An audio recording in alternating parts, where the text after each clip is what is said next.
Hey guys, welcome back to the channel. So I have to give two disclaimers today. Number one, my voice is not it at the moment, so please excuse me if you hear the cracks or if I sound like a dude.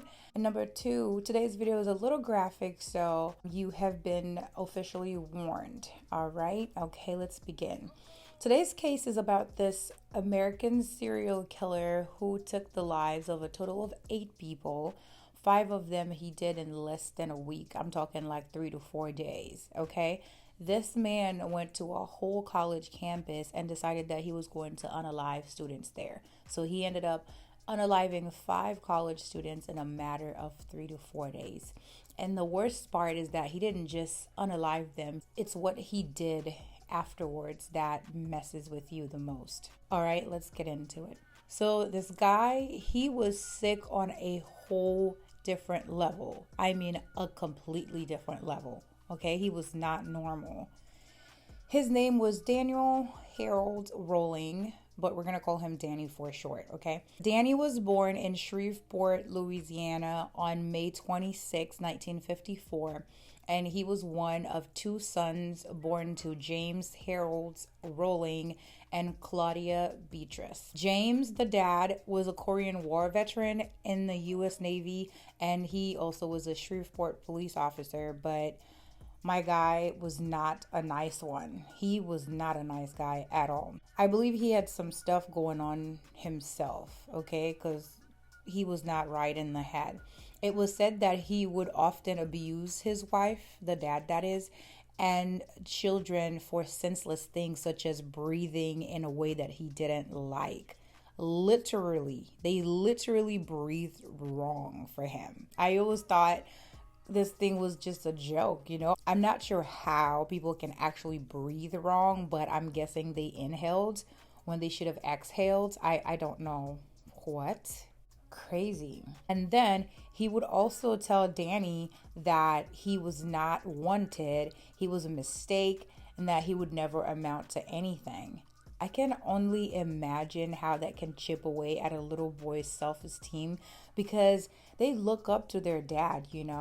I mean, imagine being a little boy and your dad is supposed to guide you. You're supposed to be able to look up to this man and he's berating you like that, telling you that you will never amount to anything and that you were a mistake and you can't do anything right. Because if you breathe wrong, he beats you senseless. I can only imagine what this boy was feeling as a little kid growing up with something like that as a father, and I mean something. And to make matters worse, his mom wasn't all the way there either. She suffered some sort of mental illness and she wasn't always there for the boys when they needed her. I don't know how his dad, I guess I would say because he was a police officer, because I don't know how he was still roaming the street freely and like nothing was done, because allegedly Danny's mother went to the hospital because the husband, James, tried to make her cut herself with a razor. And it was also reported that the mom, Claudia, would make several attempts to leave her husband, but she would always return shortly after for whatever reason. I don't know if he was threatening her or if she didn't have, enough support. Maybe he brainwashed her into thinking that he was her only way of surviving. Who knows? But apparently she always returned. It's very sad. And again, I ask, how did this guy just get away with these things? There was another incident that happened where James pinned Danny, the little boy, to the ground, and then he handcuffed him and had the police involved in his shenanigans because he had the police take Danny away. Why? Well, I'm glad you asked. Because he was embarrassed by him. That's it. It's not that he did anything wrong, not that he was stealing or nothing of the sort. He was just embarrassed by him, so he had the police take him away. That is crazy. How was he able to do that? What, did he have people in his pocket at the police department? Because that doesn't make sense. But that's not it. Another incident that happened that made me think that the dad was really not right in the head is that Danny had a dog and the dad went and beat the dog so bad and so often that the dog ended up dying in Danny's arms. I can only imagine the horror. I can only imagine the trauma. That is so sad. Well, things at home were so bad and unsafe for him that Rolling would spend his time in the woods away from the home just so that he would escape his father's abusive ways. He would sneak out at night, go into the woods, and he would start looking into people's windows. Yeah, it's a great start. Nothing bad ever happens looking through people's windows. Oh my gosh.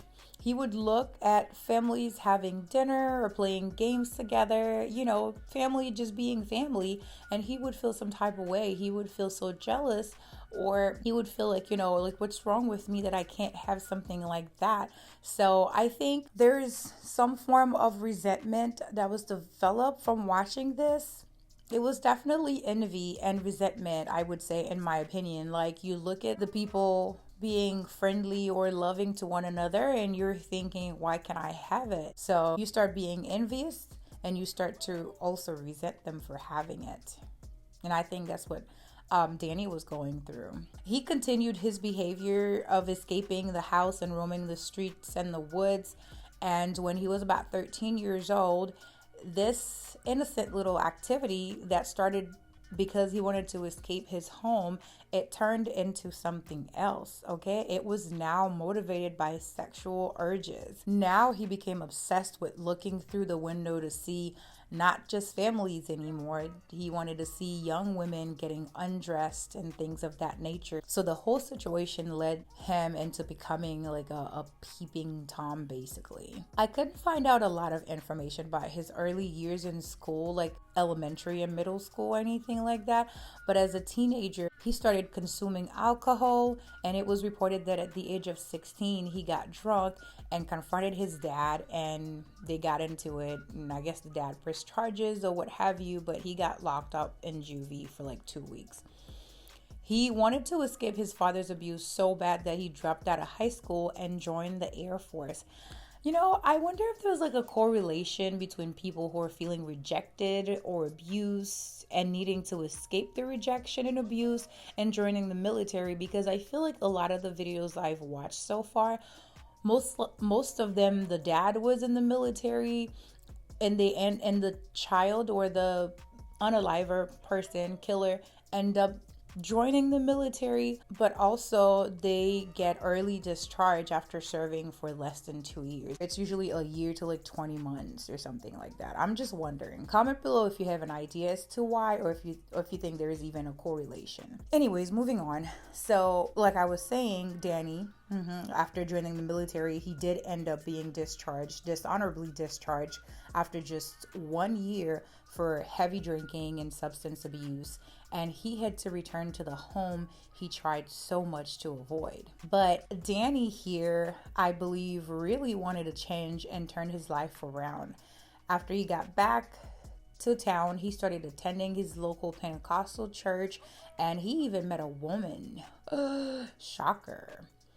And they seemed to hit it off instantly, and they were married shortly after. Danny was then around 20 years of age. Oh, that's very early to get married. I got married late in life, and I cannot picture myself as a married 20-year-old. I would feel so bad for this person that would have married me at 20, and I don't know if I was gonna marry a 20-year-old dude. No, it's stressing me out just reading it. Anyways, he could not hold down a job for the life of him, plus he was still drinking very heavily. So after about 3 years of marriage, his wife called it quits and she filed for divorce. Danny, who was 23 at the time, felt rejected yet again, and he became increasingly angry with the world. So, like, we're not doing anything to you, sir. But still, he tried to have a life, okay? He tried to get to move on with his life.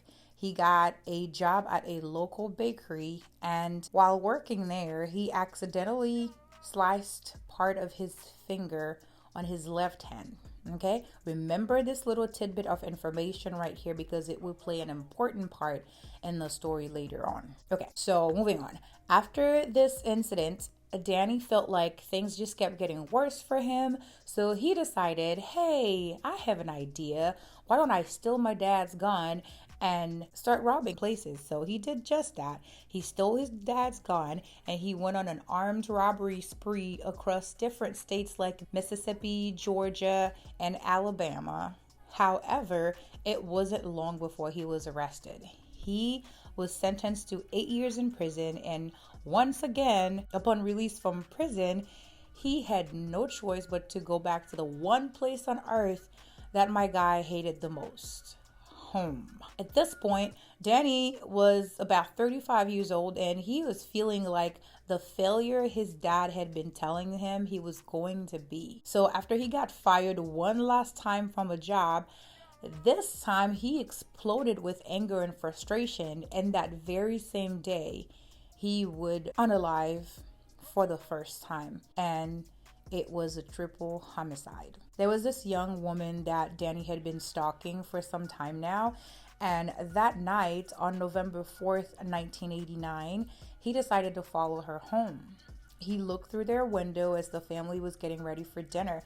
It was a dad, 55, his daughter, 24, and his grandson, who was 8. He watched for a while as the family interacted, and I guess his anger and or envy got the better of him, because after a while he walked through the back door and he stabbed all of them to death. He raped the young lady before he unalived her, and it was said that he stabbed them with such rage.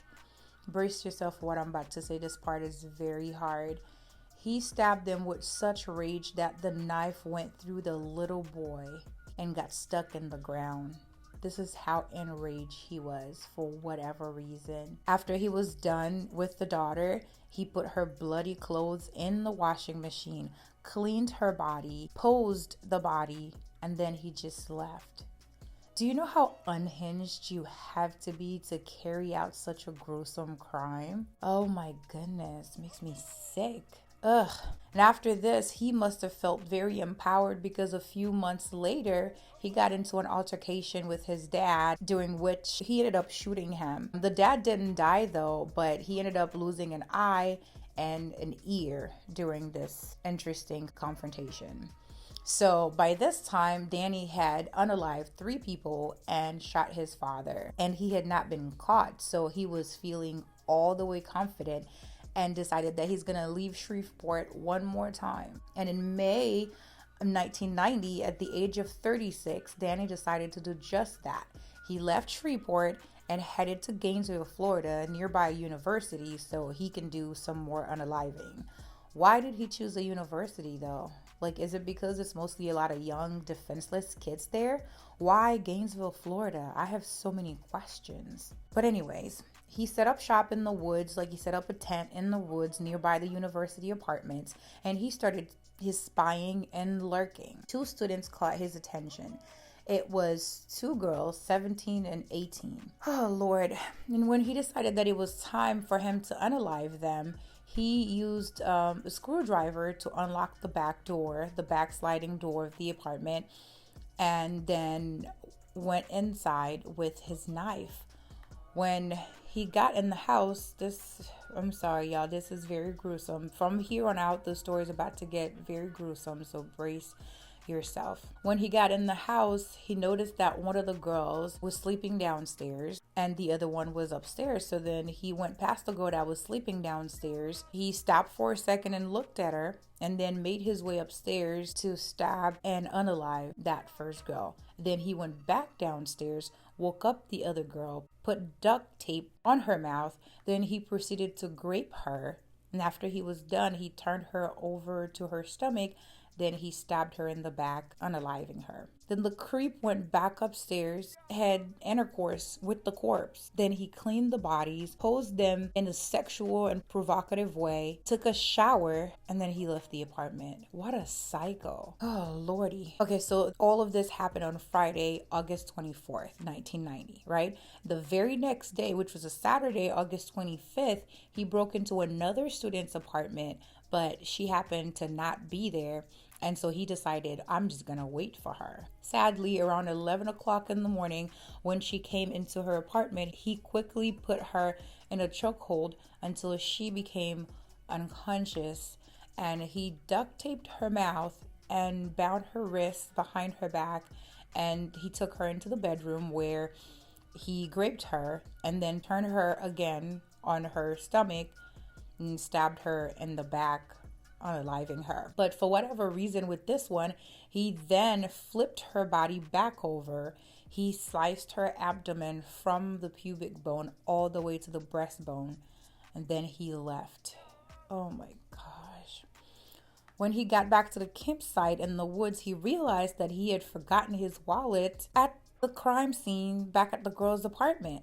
He then decided to go back to the apartment to retrieve his wallet, and at that time, he proceeded to decapitate the girl, put her body in a sitting position, and placed the head somewhere where it was facing the body. So it was like she was looking at herself. That is sick. That is sickness on a whole different level. Oh my gosh. And later on, he said that he wanted whoever to discover her to be shocked. Sir, I think anyone who discovers a dead body is going to be shocked. I don't think that you needed this extra touch. You're just sick. You're sick. Just say that. You're just a sick bastard. You did not need to do that. Ugh. Anyways, at that point, it was brought to the people's attention that the students were being unalived at their apartments, and some students got scared and they ended up dropping out and moving to other universities, but some of them stayed. It's not like everybody could just up and leave the university, you know?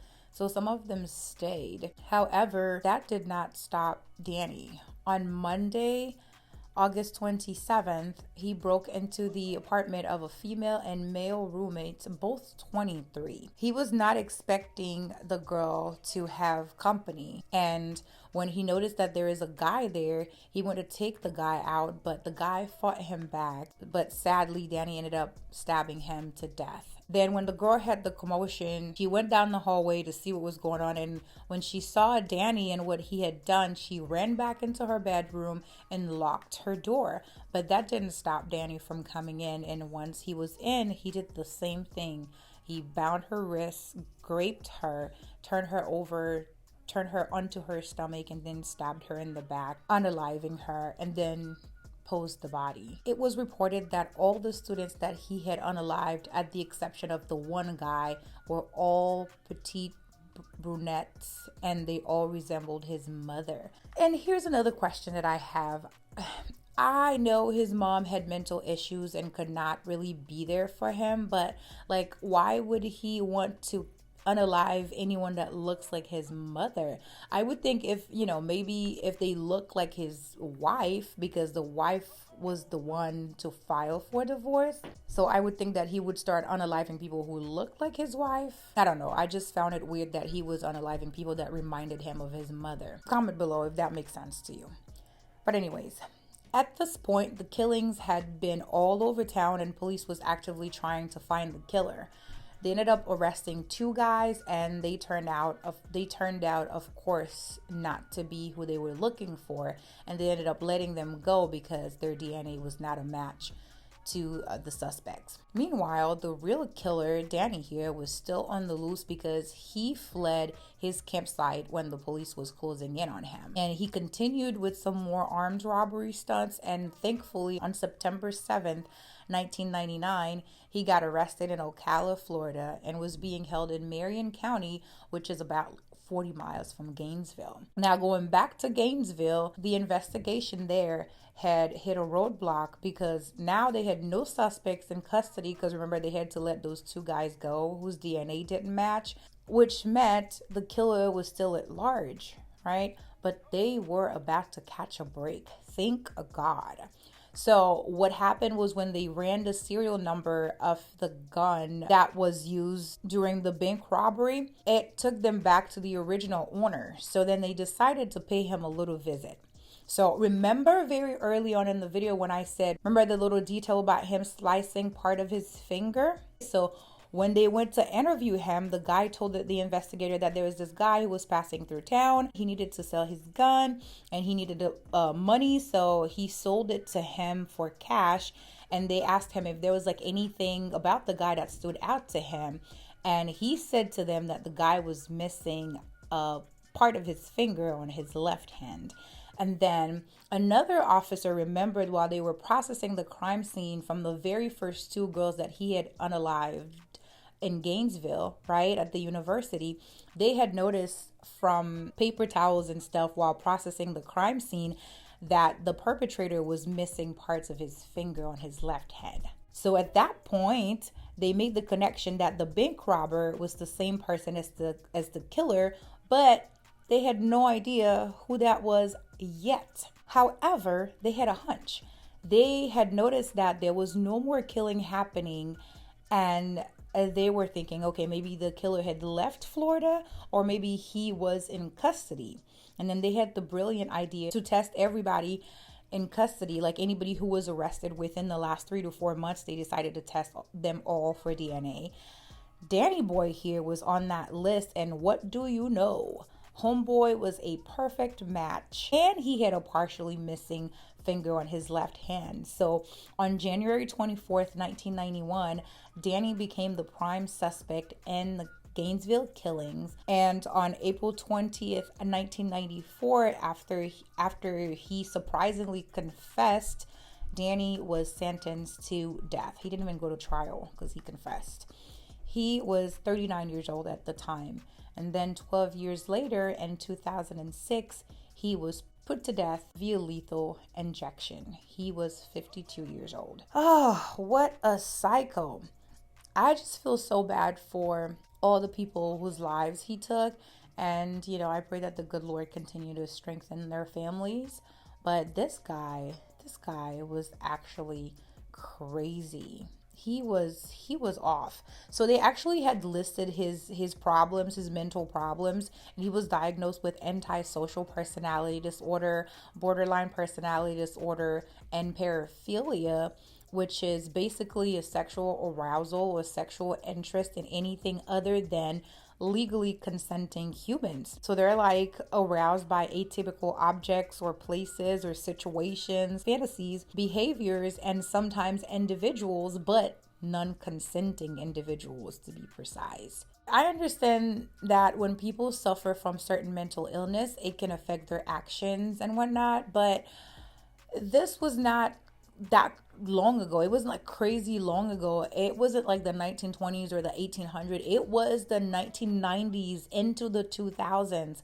And sadly, this is still happening to this day in like 2024. Why are these people roaming the streets? If you have a diagnosis and you've determined that these people were dealing with antisocial personality disorder, why are they still roaming the streets? Why are they not somewhere getting help, being medicated or what have you? Why are they allowed to roam the streets? I feel like a lot of these things could be avoided if we would just make it a point to treat certain mental illness like a crime, but instead of prison, they go to a facility where they can actually get some help and they're not in the streets. I don't know. Let me know what you guys think down below in the comment. Do you think that whatever he was diagnosed with could account for him committing all these gruesome crimes, or was there something else going on with him that was like way bigger than whatever it is that he was diagnosed with? And do you think that he deserved the death penalty? How do you guys feel about